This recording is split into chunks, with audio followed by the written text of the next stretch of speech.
추수감사절 잘 보내셨죠? 늦었지만 해피 땡스기빙입니다. 뭐 하셨어요? 땡스기빙 때? 땡스기빙 때 보통 다들 모여가지고 이렇게 빅 디너를 같이 만찬을 저희들이 또 같이 하지 않습니까? 근데 보통 미국 사람들이 가장 추수감사절에 많이 하는 게 가족끼리 모여서 만찬하는 거. 두 번째로 많이 하는 게 뭔지 아세요? 앉아서 테레비 보는 거라고 합니다.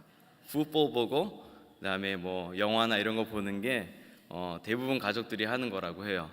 한국도 마찬가지입니다. 한국도 추석 명절에 사람들이 모여서 가장 많이 하는 것, 맛있게 먹고 테레비 보는 것. 그게 이제 이 명절의 묘미인 것 같습니다. 저도 이제 명절이니까 뭔가 이렇게 막 설레이는 거 있잖아요. 괜히 설레지 않으세요? 저만 그런 건가요? 이렇게 막 잠도 안 오고 밤에 막 영화 한 편 보고 싶고 막 보고 싶은데 생각해보니까 오늘 설교인 거예요. 이거 어떡하나, 봐야 되는데 명절인데 설교 준비는 해야겠고 결국은 못 보고 애써서를 잘 읽는데 갑자기 이렇게 이게 막 영화처럼 제 머릿속에 막 그려지기 시작하는 겁니다. 영화 속의 한 장면처럼 그려지면서 에스더를 어떤 배우를 쓰면 좋을까? 김태희를 써야 되나? 막 이런 생각도 들고 이게 갑자기 이렇게 한 장면 한 장면이 이렇게 머릿속에 쫙 지나가는데 갑자기 이런 생각이 들더라고요. 야, 이 에스더야말로 진짜 재밌는 모든 드라마의 조건을 다 갖추고 있구나라는 생각이 드는 겁니다. 사실 그렇잖아요. 어릴 적 부모를 잃었어요. 필수 조건이잖아요. 여자 주인공이 어릴 적에 부모님 정도는 이뤄줘야 돼요. 거기다가 또 어렵게 살아가지고 뭐가 됐습니까? 공주도 아니고 왕비가 됐잖아요. 기가 막히지 않습니까? 여인의 신분 상승, 또 거기다가 태생의 비밀이 있어요. 자기를 키워준 양아빠나 다름없는 자를 아빠라고 부르지 못하고 살아가야 되는 이런 신분의 비밀까지 이렇게 되어 있고요. 게다가 남편도 좀 문제가 있습니다. 또 악한 사람 또 등장을 하잖아요. 액션의 스펙터클한 딱 아침 드라마에 어울리는 딱 그런 내용이라고 딱 느껴지더라고요. 사실 등장하는 인물들이 좀 범상치 않습니다. 이 아하수에로 왕 이 자체부터가 보면 볼수록 참 특이한 캐릭터를 갖고 있더라고요. 이 에스더의 남편인데 이 페르시아의 왕으로서 그는 뭐 아주 사치스러웠습니다. 6개월 이상 막 그 파티를 벌리고 즐기는 그런 자였고요.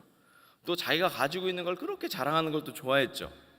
또 음주를 좋아했습니다. 또 이 분노 조절 장애를 갖고 있는지 분노를 이기지 못하고 쉽게 그냥 홧김에 이용까지 한 그런 사람이고요. 또 여자를 또 많이 밝힌 것 같아요. 왜냐하면 에스더와 결혼을 하고 난 이후에도 계속 후궁을 들이는 장면이 이 성경 가운데 나옵니다. 이런 인물이에요. 참 복잡한 인물이 이렇게 또 성경 가운데 나오고 있습니다. 또 결정적으로 무슨 결정장애가 있는 것 같아요. 왜냐하면 모든 중요한 일을 다 자기의 그 세컨드, 그러니까 right person인 이 하만에게 싹 다 맡기고 일을 갖다가 맡기고 결정하게 한 그런 인물 아니겠습니까? 이 모르드게도 참 중요한 인물인데 보니까 참 정이 많은 것 같아요. 고아가 된 그 아이를 갖다 데려다가 자기 딸처럼 이렇게 키우고 또 양아버지나 마찬가지 아닙니까?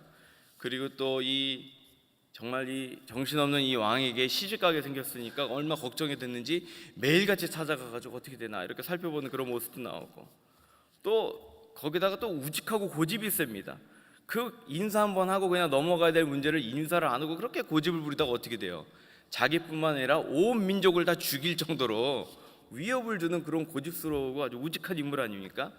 게다가 또 비밀스러워요. 아니 결혼까지 했는데 굳이 자기 신분을 다 숨기게 하고 또 심지어는 고급 정보에 또 능하지 않습니까? 여러 가지 스파이가 되는 그런 정보까지 이렇게 전해줄 정도로 아주 좀 특이한 캐릭터인 거 볼 수 있습니다. 에스더를 또 생각해 보니까요, 또 더 특이해요, 사실은. 근데 저는 이 에스더라는 인물에 더 감정이입을 하는 게 사실 좀 쉽지가 않았습니다. 그 이유는 저에게는 이 에스더라면요 떠오르는 그 분이 사실 있기 때문에 그래요. 저는 저희 할머니가 자꾸만 떠올라요. 저희 친할머니가. 저희 친할머니가 굉장히 강한 캐릭터셨거든요. 그래서 뭐 일제시대 때 이제 신사참배하면서 막 끌려가더라도 막 두들겨 맞아도 난 죽으면 죽으리라 뭐 이러면서 견디셨다고 뭐 이런 분이세요. 그러다 보니까 물론 에스더처럼 높은 왕후의 자리를 경험하지 못한 분이시긴 한데 어쨌든 그냥 누구만 보면 너는 에스더처럼 살라고만 자꾸 그러시는 거예요. 저희가 미국에 올 때 제 동생한테 너는 에스더다 영어 이름을 져주시더라고요. 그러더니 저희 사촌애가 미국 간다니까 너 에스더다 또 이름을 져주시더라고요. 그래서 저희가 이제 결혼하려고 할머니가 90살이 넘으셨는데 제가 찾아갔었거든요. 아내를 데리고 찾아갔더니 딱 두 마디 했어요. 이쁘다.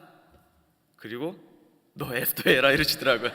무슨 뭐 가정만 되면 그냥 무조건 이름을 에스더로 져주려고 하시고 기도만 해주시면 에스더와 같은 그런 여인이 되게 해달라고 하도 기도를 해주셔가지고 제 머릿속에 에스더는 저희 할머니의 그 모습이 너무 강하게 남아 있고요. 그러다 보니까 저희 집안에 있는 모든 여자들의 영어 이름 다 에스더가 되었습니다. 아무튼 참 이 내용만 보더라도요 아침 드라마로 만들면 대박 날 것 같아요. 제가 PD였으면 꼭 만들 것 같은데 참 아쉽습니다. 이 모든 그 기승전결이 다 끝나고 이제 완전히 클라이막스가 딱 꺾어져서 오늘 나오는 말씀은 이제 드라마 16부작의 마지막 장면에 이제 가는 그런 내용입니다. 민족을 죽이려고 했던 하만의 음모도 밝혀졌고요. 스스로가 만든 그 장대에 매달려 죽는 끔찍한 일도 일어나고요. 이제 위대한 반전 그런 역사가 일어나고 이제 모든 것이 다 해결된 듯해 보입니다. 이제 해피엔딩만 나오는 거죠. 보상이 있습니다. 고난받던 자들이 위로를 얻습니다. 모르드게를 보니까요 그는 신분이 바뀌게 됩니다. 이 에스더가 왕과 결혼한 후에 5년이 넘은 시점에서야 에스더는 이 모르드게가 자기를 아버지처럼 키운 존재라는 걸 이제서야 밝혀요. 이제서야 왕후의 아버지 대우를 이제 받게 된 것이죠. 신분이 변했습니다. 둘째로 엄청난 재산을 가지게 되지 않았습니까? 에스더는 모르드게에게 오늘 말씀 보면요 하만의 집을 관리하게 이렇게 합니다. 하만은요 그 당시에 어마어마한 재벌이었습니다.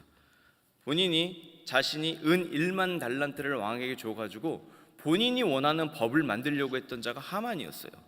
1만 달란트를 그냥 조사를 해보니까요 이 시대로 따지면 이게 정말 맞는지 모르겠어요. 3조에 가까운 그런 어마어마한 천문학적인 액수였다고 합니다. 그러니까 지금 이 시대로 따지면 대기업 무슨 회장 정도 되는 정도의 그런 부를 축적한 사람이 이 하만이었던 것이죠. 하루아침에 이러한 부를 모르드게가 가지게 된 것입니다. 또 셋째, 또 사법권을 가지게 됩니다. 지금 왕의 반지를 받지 않았습니까? 왕의 반지를 받았다는 것은요 내가 어떠한 법을 만들어서 도장을 찍어가지고 법을 제정할 수 있는 그런 권리를 가지게 되었다는 것입니다. 지금 하만이 있던 그 2인 자리에 올라간 것뿐만 아니라 법을 움직일 수 있는 사법권을 가지게 되고 어마어마한 부를 가지게 되고 거기다가 하루아침에 여왕의 아버지의 신분으로 모든 게 다 바뀌게 되는 일이 나온 것입니다. 한때는 문지기였으나 이제는 왕을 아무 때나 볼 수 있는 존재가 됐고 한때는 가난했으나 이제는 모든 부를 다 가진 그러한 존재가 된 것이죠. 이 정도면 다 끝날 만하잖아요. 그렇죠? 그런데 끝나지 않고 무엇이 나오냐? 에스더가 또다시 왕 앞에 나아가는 장면이 나아갑니다. 아시겠지만 왕 앞에 함부로 나아가면 죽습니다. 그렇기 때문에 4장에 죽으면 죽으리다 하는 심정으로 나아가지 않았습니까? 근데 또 오늘 말씀 보면요 그냥 나아간 게 아니라 왕의 발 앞에 엎드려 울며 간구하고 나아가는 것을 우리 볼 수 있습니다. 서열 1순위 왕의 아내, 2순위 부통령급의 아버지를 둔 그러한 에스더, 이제는 가난한 집안이 아니라 정말로 돈이 많은 그런 집안에 이제는 딸이 된 것이고 또 난 두려울 게 없는 그런 에스더가 다시 또 엎드려서 죽으면 죽으라는 심정으로 지금 왕 앞에 간구를 하고 있는 것이죠. 그냥 간구하는 게 아니에요. 말씀을 보면요 5절에 보면 왕이 즐거워하시며 내가 왕의 목전의 은혜를 입었고 또 왕이 이를 좋게 여기시며 나를 좋게 보실진데 이런 식으로 아주 겸손하게 왕에게 아뢰고 있습니다. 그러니까 왕이 좋아하시고 또 왕이 나를 좋게 봐주시면 제발 들어달라고 겸손하게 이렇게 부탁하고 있지 않습니까? 우리 아내들도 이렇게 부탁을 하면 이 나라의 절반이 아니라 정말 재산의 절반이라도 가진 게 없어서 줄 게 없겠지만 줄 것 같은데 이렇게 겸손하게 사실 할 말은 할 만하잖아요. 또 에스더를 얼마나 사랑스러워했습니까? 왕이 재산의 절반이라도 줄 테니 말을 하라고 할 정도로 아꼈던 그런 아내인데 이렇게 겸손하게까지 이야기하면서 지금 나오는 것을 볼 수 있습니다. 에스더가 분명히 죽으면 죽으리라라는 그런 강한 신념으로 나온 것은요, 그가 목숨을 걸고 지키고 싶어 했던 무엇인가가 있었기 때문일 것입니다. 그것이 과연 무엇일까요? 목숨 걸고 지킨다는 것, 정말 너무너무나 관심이 있고 이것을 갖다 꼭 붙들고 싶은 그런 것 아니겠습니까? 어떻게 보면 이 열정이 있는 것일 수 있죠. 이 생각만 하면 막 목소리가 커지고 이것이 내 머릿속에서 좀 떠나가지 않고 막 이러한 것들, 마음이 막 흥분되고 하는 그러한 것들이 있으시잖아요. 내가 꼭 붙들고 있어야 되는 것들. 이 할머니들은 뭐가 있어요? 그렇게 손주 사진 그렇게 보여주고 싶어가지고 보고 싶지 않다는데도 굳이 꺼내가지고 핸드폰을 이렇게 찍으면서 얘가 몇 살이고 저도 애가 있어요. 저 애 보기도 힘들어 죽겠는데 자꾸 이렇게 다른하게 보여주시고 이렇게 그냥 열정을 가지고 이렇게 막 본인의 의지와 상관없이 보여주실 때가 있습니다. 엄마들도 그럴 때 있잖아요. 뭘 먹여야 하는지, 뭘 입혀야 하는지, 어떤 학원이 좋은지 막 이런 거에 대해서는 막 열정을 가지고 막 그냥 끊임없이 이야기하고, 남자들도 마찬가지 아닙니까? 어떤 차가 좋은지, 아니면 뭐 방금 본 농구 경기, 아니면 뭐 야구 경기, 이런 이야기를 하면서 끝도 없이 이야기가 연결돼 나가는 그런 것들이 있잖아요. 누구나 다 그렇게 좋아하고 관심을 가지고 또한 지키고 싶은 그러한 것들이 있을 것입니다. 근데 에스더에는 단순한 이 정도의 것이 아니에요. 에스더는 목숨을 걸고 지키고 싶은, 목숨을 걸고 붙들고 싶은 그러한 것이었다는 겁니다. 그것이 무엇이냐? 자기의 민족이었다는 겁니다. 그 민족 때문에 왕의 발 앞에 엎드려 울며 구할 때까지 지키고 싶었던 것. 그리고 죽음은 죽으리라.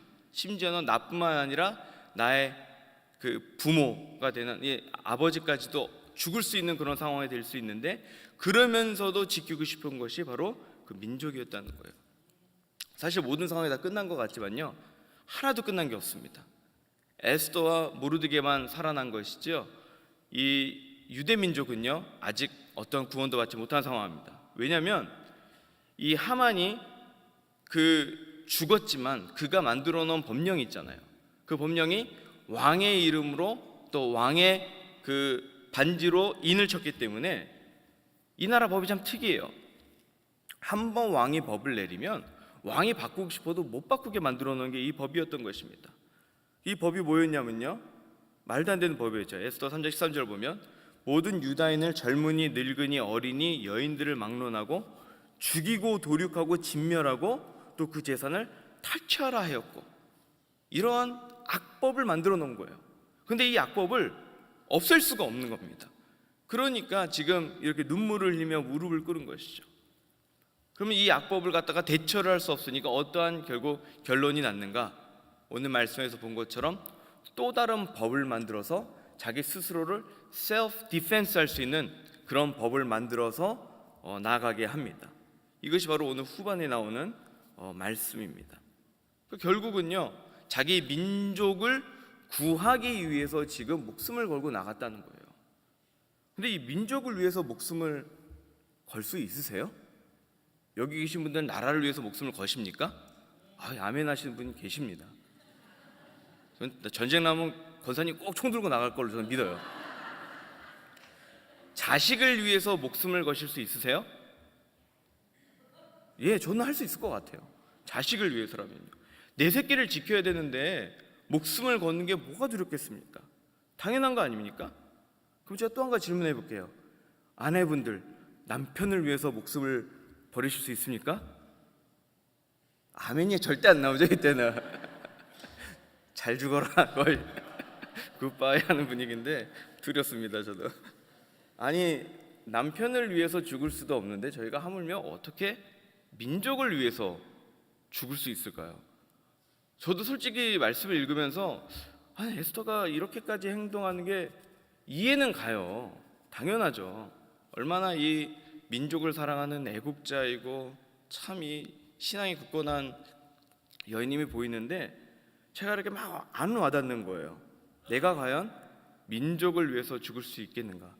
물론 저는 아내를 위해서 죽을 만한 각오는 하고 있습니다만 민족을 위해서는 잘 모르겠더라고요. 근데 제가 생각해 보니까요, 우리 부모님 세대, 저희 할머님 세대들은 좀 다르셨던 것 같아요. 이 구국기도회라고 혹시 들어보셨어요? 구국기도회? 저는 저희 그 할머니가 그렇게 구국기도회 해야 한다고 그렇게 기도원 가시고 이랬던 게 자꾸 기억이 나요. 뭐 이렇게 나라를 위해서 기도해야 되는지, 나를 위해서 기도해 주지 자꾸 나라를 위해서 기도해야 된다는 그러한 말을 들었던 그런 어린 시절이 꼭 있었습니다. 6월만 되면 그렇게 그 나라를 위해서 기도하셨던 게 생각이 나요. 할 때 뭐든지 난 나라와 민족을 위해서 해야 된다고 그렇게 말씀하셨던 것 같아요. 저에게 맨날 하셨던 잔소리 중에 하나가 휴지는 3칸만 써라. 어려운 사람들이 너무 많다고 휴지를 딱 3칸만 쓰게 하는 거예요. 그걸로 안 닦입니다, 3칸은. 그 말도 안 되는 그런 걸 말씀하시고, 반찬도 꼭 3가지만 놔둬라. 이 나라 너무 힘들다. 이런 말씀하셨던 게 아직도 막 기억이 나요. 그리고 심지어는 저희 가족이 미국에 온다 그러니까 저를 붙드시더니 그래, 이제 이 민족이 미국에 선교를 가야 된다. 선교사로 가라 이러고 저희를 하트포트로 보여주셨던 그런 기억이 또 납니다. 제가 저희 공동체 가지고 연세가 많으신 분들이 많잖아요. 이 라구나 오지 계신 분들 제가 보실 때마다 비슷한 것을 느끼는 것 같아요. 정말 열정들이 있으십니다. 제가 이제 모임을 가거나 이렇게 갔을 때 같이 이렇게 셀 이야기도 하고 신앙 이야기도 하는데 사람들이 많다 보니까 어디선가 이렇게 웅성웅성 정치권 이야기가 나오기 시작하면요, 모두 다 막 열정을 가지고 막 마음에 막 불이 일어나 가지고 나라를 걱정하고 막 나라를 그냥 걱정하는 게 아니에요. 전국을 다 걱정하세요. 전국을 북부터 남부터 동서 모든 사람들 정치인들까지 듣도 보도 못한 무슨 정치인들 이름까지 말하면서 열정을 가지고 분명히 우리 신앙적인 이야기를 시작했는데 모든 건 깔때기처럼 이렇게 나라를 걱정하는 울음과 울분으로 끝나시는 게 참 그런 열정이 있는 것을 봅니다. 제가 아는 어떤 장로님은 심지어는 김정은에게 눈물로 편지를 써가지고 또 이렇게 보내주신 그러한 따뜻한 마음의 그런 장로님들도 계셨어요. 이 단순한 이 정치의 이념을 넘어서는 것 같아요. 어떻게 보면 이 에스더에게 있는 이 죽음은 죽으리라 하는 그러한 마음들이 참 이분들에게 있는 것을 보게 됩니다. 제가 정말 장담하는데요, 우리 교회에 계신 60세 이상 분들은 만약 한국에서 전쟁이 나면 당장 총 들고 나갈 것으로 저는 확신합니다. 분명히 그러실 것 같아요. 가시지 말라고만 아무리 말려도 나라를 위해서는 분명히 가야 한다고 생각하시는 것 같습니다. 근데 참 여기서 우리가 좀 느끼는 게 뭐냐면요, 우리 부모님들 세대나 에스더 세대나 공통적으로 경험한 것이 바로 나라를 잃은 서름이고 또 그런 전쟁의 그런 피해들입니다. 이 사사기 3장에 보면요, 전쟁을 알지 못한 이스라엘에 관해서 이야기가 납니다. 이스라엘이 결국은 나중에는 이 전쟁을 알지 못하는 세대와 전쟁을 알던 세대로 이 나뉘게 되는데요, 꼭 전쟁을 치러야 한다는 것이 중요한 것이 아니라요, 나중에 문제가 뭐가 되냐면 전쟁을 겪지 않는 세대들이 한 가지를 잃어버리기 시작했습니다. 무엇이었냐? 바로 하나님께서 어떻게 그 백성을 구원하셨는가, 그리고 인도하셨는가를 잊어버리기 시작한 거예요. 그러니까 문제는 뭐냐면요, 하나님께서 그 백성들에게 행하신 것, 하나님의 그 손길, 구원을 잊어버리기 시작했다는 것이죠. 그렇기 때문에 그들은 사사기로 넘어가지 않습니까? 우리 또한 참 그러한 것 같습니다. 사실 하나님의 백성에 관한 그런 생각이 자꾸 약해지는 것 같아요. 하나님의 백성, 하나님의 민족을 구원하소서, 이 백성 불쌍히 여기소서, 이런 기도보다는 저희들이 항상 보면요, 내 주변에 관한 것만 더 강조되지 않습니까? 이 구원을 생각해보세요. 전도를 생각해보세요. 내 가족 전도 우선이잖아요.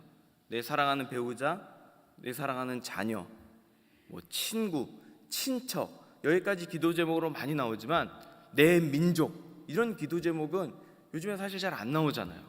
내 민족 구원하소서, 이런 것들이 우리들에게 많이 나오지 않는 것을 저도 느낍니다. 남이 어떻게 생각하든지 나만 좀 복 받으면 되고 우리 가족만 좀 구원받으면 된다, 이런 생각이 자꾸 팽배하고, 다른 교회는 어떻게 되든지 우리 교회만 잘 되면 된다는 이런 내 것, 내 주변, 나 개인적인 것, 이런 것들이 자꾸 강조되는 그런 세상에 사는 것 같아요. 하나님의 교회 안에 이기적인 게 전혀 없을 거예요. 올해는 아니지만요, 제가 작년에 느낀 게 뭐냐면요, 저희 교회가 선교를 많이 가지 않습니까?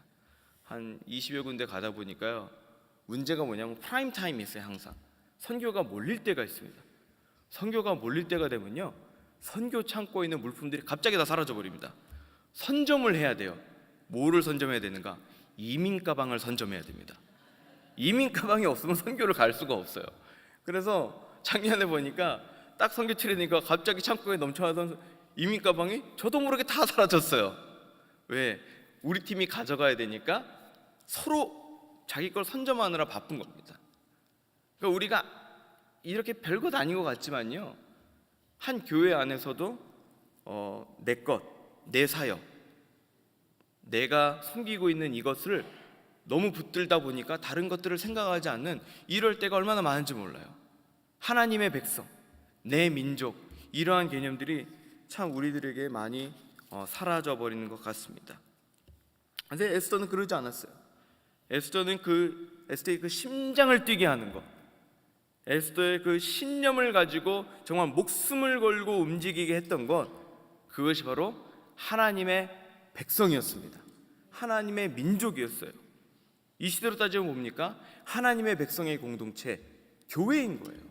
하나님의 백성을 위해서 눈물을 흘릴 줄 알았고, 하나님의 백성을 위해서 정말로 왕 앞에서 엎드려져서 눈물을 흘릴 줄 아는 자가 그런 존재였습니다. 참 그렇게 생각하니까 저도 부끄러워지더라고요. 저도 제 주변에 있는 것들만 자꾸 보게 되는데, 정말로 이 하나님의 백성의 공동체인 이 교회를 위해서 엎드려져 눈물을 흘릴 수 있는지, 내 목숨 다해서 섬기겠다는 이런 고백이 정말로 나올 수 있는지, 이렇게 생각하니까 참으로 내 자신이 부끄러워지고 다시 한번 기도하게 되는 것을 제 스스로 봤습니다. 자꾸 이 말씀을 생각하면서 말씀드렸듯이 이렇게 자꾸 이렇게 영화를 한번 보고 싶은 그런 마음 가운데 이렇게 말씀을 읽다 보니까 머릿속에서 이렇게 드라마가 이렇게 하나 떠오르더라고요. 혹시 임진왜란 1592년 이런 거 보셨습니까? 안 보셨죠? 옛날 목사님 그러셨잖아요. 말씀을 안 읽을 거면 드라마라도 보시라고. 이 드라마를 옛날에 제가 굉장히 감명 깊게 본 적이 있는데, 이 최수종 씨가 나와요. 거기서 이제 한산도 대첩, 임진왜란 때 준비가 되는데, 도요토미 히데요시가 전군을 다 모아가지고 이제 완전히 진멸하게 해서 이제 옵니다. 말도 안 되는 숫자가 오는 거예요. 그래서 이순신이 딱 모든 군인들을 딱 부릅니다. 몇 명 되지도 않아요. 그리고 딱 말합니다. 조선은 바람 앞에 등불이요, 꺼진 촛불일지도 모른다. 비슷한가요? 아닌가? 당신들이 이 나라의 마지막 군인일지도 모릅니다. 우리는 왜 싸운가? 이런 말을 합니다. 죽지 마라. 너희들이 죽지 않으면 내가 죽지 않는다. 죽지 말아라. 너희들이 죽지 않으면 너희 가족이 죽지 않는다. 죽지 말아라. 너희들이 죽지 않으면 조선이 죽지 않는다. 나에게는 너희가 조선이다. 기가 막힌 명언을 드라마지만 하는 것, 저 얼마나 은혜를 받았는지 몰라요. 나에게는 너희가 조선이다. 이 마음이 하나님이 우리에게 하시는 것 같지 않습니까? 돌아와라. 나에게는 너희가 내 백성이다. 죽지 마라. 세상에서 죽지 마라. 너희가 나의 백성이다. 이렇게 부르시는 그런 하나님의 음성처럼 저는 들렸습니다. 사실 에스더가 그런 마음 아니었겠어요? 에스더가 이렇게 그 백성을 위해서 무릎 꿇고 눈물을 흘고 목숨을 건 것은 분명히 그 하나님의 마음을 온전히 알았기 때문에 붙들은 것 아니겠습니까? 돌아와라. 나에게는 너희가 백성이다. 하나님의 이런 마음 아니겠습니까? 한번 생각해 보세요. 이 세상이 끝날 때 남는 것이 무엇이겠습니까? 정말로요. 끝날 때 남는 것은 딱 두 가지더라고요. 하나님의 영광, 하나님과 그 다음에 백성입니다. 그렇잖아요. 하나님의 백성과 그 하나님 빼고는 뭐가 남아요? 이 세상에. 물질 가지고 갈 수 있습니까? 재산을 가지고 갈 수 있습니까? 아무것도 가지고 갈 수 없습니다. 하지만요, 하나님의 백성은 끝까지 가잖아요. 결국 뭐가 남는 거예요? 사람이 남는 거예요. 결국 이 모든 것은 다 하나님께서 하나님의 백성을 구원하시고 그 백성과 더불어 영원토록 누리기 위하신 그 하나님의 목적이 이루어지는 게 아니겠습니까? 하나님은요, 하나님의 백성들을 구원하기 원하십니다. 그러니까 지금 이 말도 안 되는 이런 상황 가운데 에스더를 사용하시고 또 모르드게를 세우셔서 그 하나님의 백성을 구하는 이 놀라운 스펙터클한 드라마가 지금 펼쳐지고 있는 것입니다. 에스더에서만 나오는 이야기일까요? 아닙니다. 성경 전체를 통해서 나오는 말씀이잖아요. 레위기 26장을 보면 나는 너희 중에 행하여 너희의 하나님이 되고 너희는 내 백성이 될 것이니라, 이렇게 약속을 하고 있지 않으십니까? 여기서 끝납니까? 이 약속을 지키기 위해서 그 빛난 보좌 다 내려놓으시고 십자가에 오셔서 찢기시고 피 흘리시고 우리를 깨끗게 하셔서 우리를 누구의 백성이 되게 하셨어요? 하나님의 백성이 되게 하지 않았습니까? 하나님은 절대 자기의 백성을 포기하지 않으십니다. 사랑하는 성도 여러분, 우리도 에스더처럼요, 정말로 나만 생각하는 게 아니라 하나님의 백성, 하나님의 민족, 이 공동체와 이웃을 위해서 엎드리기를 소원합니다. 사실 우리가 우리 민족을 위해서 정말 기도해야 될 때예요. 그렇잖아요. 얼마나 우리 조국, 두고 온 우리 조국이 지금 많은 어려움 가운데 있습니까? 나라가 분열됐고요. 저는 제가 학교 다닐 때 나라가 제일 힘든 상황 같았어요. IMF가 막 오고 그러지 않았습니까? 아닌 것 같아요. 지금은 가족이 분열되고요. 어린아이들은 나라에 대한 소망을 사라져서 나라를 갖다가 헬조선이라고 부르질 않나, 계급을 나눠서 서로를 나누지를 않나, 나라가 완전 분열되어 있잖아요. 국토도 쪼개져 있지 않습니까? 북한의 상황은 또 얼마나 힘듭니까? 정말 우리가 우리의 조국, 이 하나님의 민족, 이 백성을 위해서 정말 기도해야 될 때입니다. 또 우리는 하나님의 공동체를 더 귀하게 여겨야 됩니다. 하나님의 백성들이 모인 공동체가 뭡니까? 교회 아닙니까? 이 교회를 더 귀하게 여기셔야 해요. 정말로 우리가 사역을 하면서도 또 섬기면서도 내 사역, 내 섬김 위주가 아니라 다른 사람들의 필요를 좀 살펴봐주고, 다른 사람이 필요하다면 우리가 사용하는 방이라도 좀 내줄 줄 알아야 되고, 그렇잖아요. 파킹라도 좀 비워줘야 되고, 또 다른 사역에 인원이 부족하면 또 그들에게 도와줄 수 있는 그런 하나님의 공동체를 귀하게 여기는 우리 베델 성도님들 되시기를 소원합니다. 우리가 함께 이 시간에 좀 찬양하면 좋겠어요. 우리 찬양하면 좋겠는데요, 이 시간 정말 주 앞에 우리가 기도하는 이 에스더의 마음으로 저 하나님께 좀 기도하며 나아가기를 소원합니다. 정말 우리가 이 긍휼을 베푸시는 그 하나님 앞에 우리가 정말 찬양하며 나아가기 원하는데요, 우리 함께 기도회를 우리 함께 한 목소리로 이 시간 찬양하겠습니다.